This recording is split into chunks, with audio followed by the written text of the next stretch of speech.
पिछले वीडियोस में हमने बाइपोलर डिसऑर्डर के बारे में बात की थी। आज हम बाइपोलर डिसऑर्डर के ट्रीटमेंट के बारे में बात करेंगे।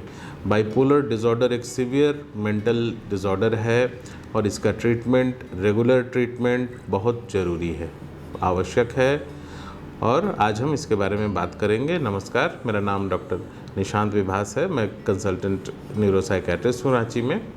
आज हम लोग बाइपोलर डिसऑर्डर के ट्रीटमेंट के बारे में बात करेंगे। जैसा हम जानते हैं, बाइपोलर डिसऑर्डर एक एपिसोडिक इलनेस है, यानी एपिसोड्स में आता है, बीच बीच में पेशेंट्स में फुल रिकवरी हो जाती है। कुछ सिम्टम्स कई पेशेंट्स में बाकी रहते हैं, कुछ हल्के सिम्टम्स जैसे नींद की परेशानी, काम में मन नहीं लगना या शरीर में अन्य एक दो परेशानियां बाकी रह सकती हैं, लेकिन जनरली ये एक एपिसोडिक इलनेस होता है और बीच बीच में पेशेंट्स ठीक हो जाते हैं।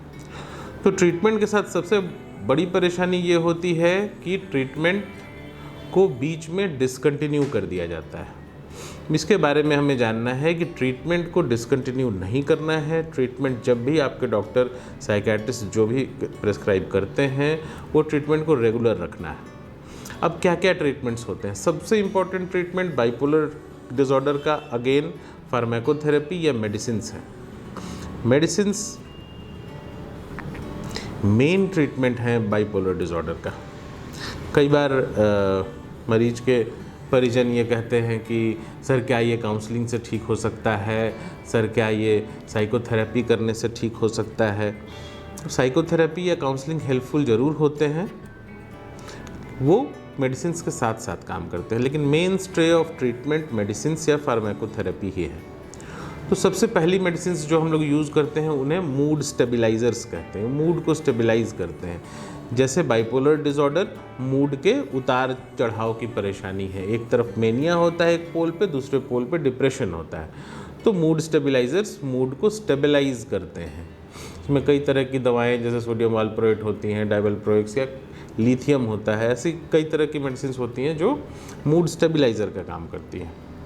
दूसरी तरह की दवाएँ एंटीसाइकोटिक्स का यूज़ हो सकता है, एंटी डिप्रेसेंट्स का यूज़ होता है, कई बार शॉर्ट टर्म के लिए बेंजोडाइजेपिन्स, ऐसी मेडिसिन्स का यूज़ होता है। तो जो भी मेडिसिन्स होती हैं वो जो डॉक्टर से प्रिस्क्राइब होती हैं, उन मेडिसिन्स को कंटिन्यू रखना बहुत ज़रूरी है, क्योंकि ट्रीटमेंट के फेजेस होते हैं। जैसा हमने देखा बीच बीच में रिकवरी हो जाती है, तो ट्रीटमेंट के फेजेस होते हैं, हमें उन फेजेस के बारे में जानना है। सबसे पहले जो एक्टिव फेज का ट्रीटमेंट है, जो एक्यूट ट्रीटमेंट है, जब मरीज परेशान है उस समय हम एक ट्रीटमेंट करते हैं। जब इम्प्रूवमेंट हो जाती है, जब सुधार हो जाता है, सिम्टम्स कम हो जाते हैं, तब जो ट्रीटमेंट का फेज शुरू होता है वो है मेंटेनेंस फेज, यानी जो हमने चीज़ें अचीव की हैं, जो प्रॉब्लम्स को कम किया है, उनका मेंटेनेंस। तो ये होता है मेंटेनेंस फेज।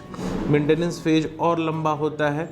और तीसरा फेज होता है प्रोफाइलेक्टिक फेज, यानी ऐसे एपिसोड्स दोबारा फिर ना हो, इसके लिए जो ट्रीटमेंट होता है उसे हम प्रोफाइलेक्टिक फेज कहते हैं। तो ये तीनों फेजेस से एक बाइपोलर डिसऑर्डर के पेशेंट को गुजरना होता है और इन तीनों फेजेस का अपना अपना ट्रीटमेंट, सही डोज में दवाएं और सही टाइम से खाना, ये बहुत ज़रूरी होता है। तो बीच में मेडिसिन को डिसकंटिन्यू करने से ये बार बार सिम्टम्स आने की संभावना, बार बार एपिसोड्स होने की संभावना बढ़ जाती है।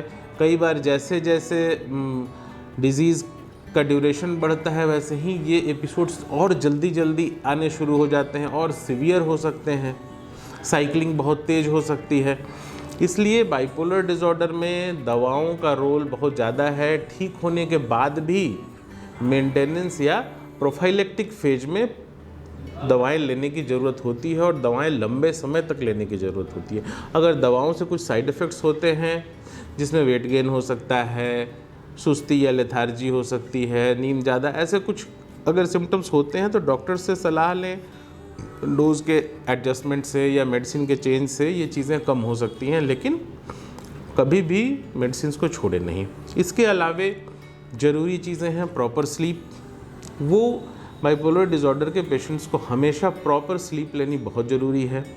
स्ट्रेस कम करने के लिए रिलैक्सेशन एक्सरसाइजेज, रेगुलर एक्सरसाइजेज, जिनसे स्ट्रेस को कंट्रोल रखा जा सकता है, क्योंकि नींद की कमी और स्ट्रेस की अधिकता, ये दोनों चीज़ें बीमारी को फिर से शुरू कर सकती हैं। तो इन चीज़ों को करना है।